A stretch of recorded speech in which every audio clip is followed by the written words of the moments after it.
More than 6 years after its original release, SLY 2 has snuck back into your PlayStation. This is SLY 2 Band of Thieves, re-released as part of the SLY collection for the PlayStation 3.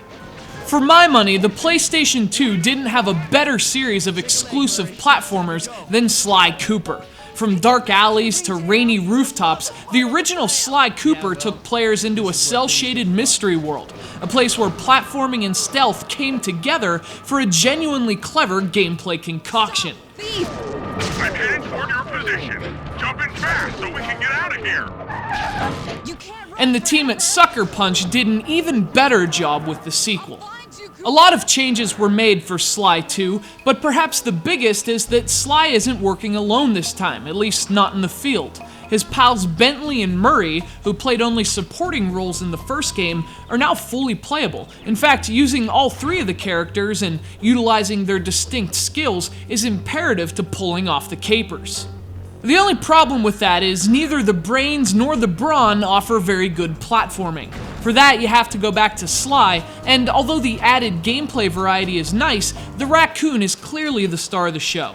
The game is most fun when you're playing as Sly, scampering across rooftops beneath the cover of nightfall and sneaking into windows undetected. And that's one of the things I really like about the Sly titles. Unlike a lot of games, which represent the genre in name only, these ones actually have some platforming, and the game's stealth mechanics work surprisingly well within that discipline.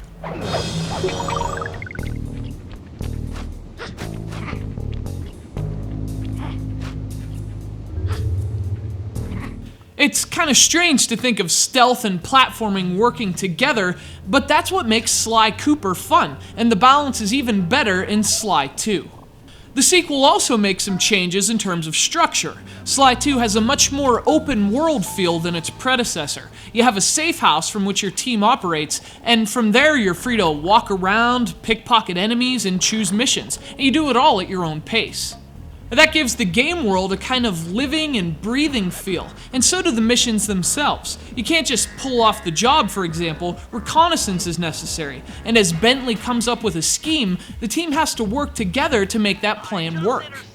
And again, although they're not as much fun as playing as Sly, playing as those other characters does wonders for the game's variety. Yet another area in which SLY 2 is an improvement over the first game. There's a lot more to do, and fortunately, the game is also a whole lot longer. SLY 2 is a pretty epic platformer that should take you anywhere from 10 to at least 15 hours to finish.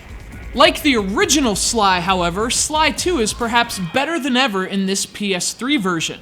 Again, this is SLY 2 as it appears on the compilation disc, the SLY Collection, and there are several presentational improvements worth noting.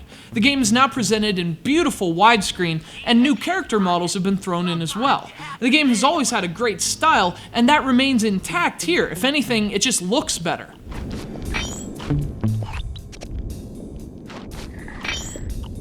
If you have a PS3 and you missed out on the Sly games last generation, this is a fantastic way to play them. And among the three, this one is, in many ways, the best. There's a ton of variety, smart game design, and really fun gameplay, making SLY 2 Band of Thieves one of the best platformers you could obtain legally, with money, or with stealth for the PlayStation 2. Nicely pressed, Rube.